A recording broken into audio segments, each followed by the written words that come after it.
Intouchable, samba, hors norme, le sens de la fête, le succès incontestable d'Éric Toledano et Olivier Nakache au cinéma. Ils se lancent dans la série adaptation de Betty Pool, une série israélienne, 35 épisodes sur le divan du psy. Le contexte ? Psychanalyse dans les jours qui suivent les attentats du Bataclan. En thérapie, sur Arte, ce soir, déjà 6 millions de vues en ligne. Mes invités donc, les réalisateurs d'En Thérapie, Éric Toledano et Olivier Nakache. Le tête-à-tête. Mathieu Béliard. Éric Toledano, Olivier Nakache, bonjour. Bonjour.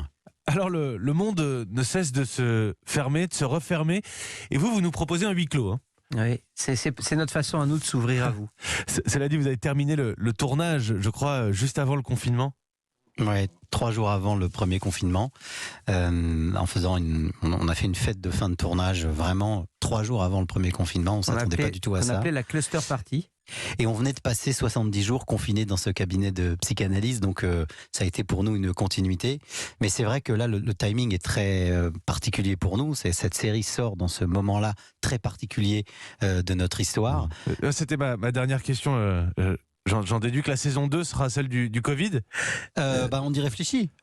Je peux pas vous dire tout de suite la saison 2 c'est celle du Covid. En tout cas, ce qu'on traverse, ça laisse des traces. Ça donne peut-être la possibilité à une saison 2 en tout cas. Alors je le disais, celle-ci a pour cadre les attentats du Bataclan. Et j'ai une question qui est presque délicate à formuler. Je voulais vous demander si ces attentats ne sont pas un prétexte pour raconter les gens, leur vérité, les émotions auxquelles on peut tous se raccrocher, alors qu'en même temps, ce que vous faites, c'est aussi une chronique, un récit des attentats de novembre 2015, une analyse, Éric Toledano.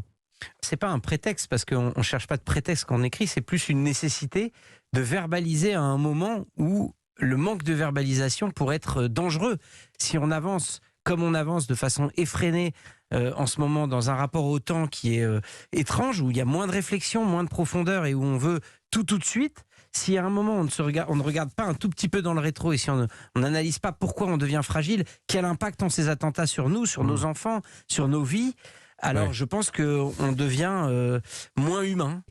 Moi, je suggère de ne pas faire comme on fait aujourd'hui dans la consommation, c'est-à-dire de ne pas manger toute la série d'un coup, parce que comme une séance de psy, à chaque fois qu'on s'arrête, normalement, on part avec une réflexion qui, normalement, doit permettre de cogiter pendant un temps.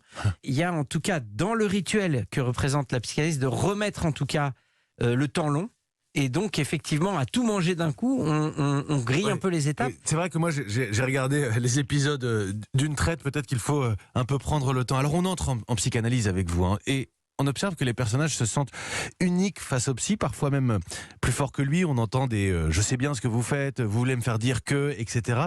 Les patients, c'est amusant, ils y vont volontairement, et une fois qu'ils y sont, ils sont sur la défensive. C'est un rapport étrange. Et effectivement, il y a une forme parfois pas d'agressivité, mais de résistance. C'est vrai que nous, en tout cas, ce qu'on voulait traduire avec ces comportements-là, c'est que toujours dans ce même rapport au temps, parfois les gens arrivent en disant « je veux une solution maintenant, réparez-moi », comme si j'allais chez le garagiste. Or, le travail de la psychothérapie, c'est quand même un temps long.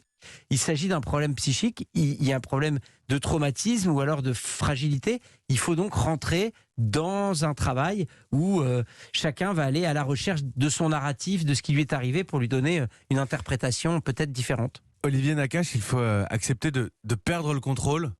Ah oui. Là, c'est le lâcher prise, c'est sûr. Et puis c'est d'autant plus facile face à quelqu'un qu'on ne connaît pas. C'est vrai que là, on a dû faire en sorte que ces patients, de séance en séance, parviennent à dénouer leurs nœuds dans ce contexte-là où la France a été blessée.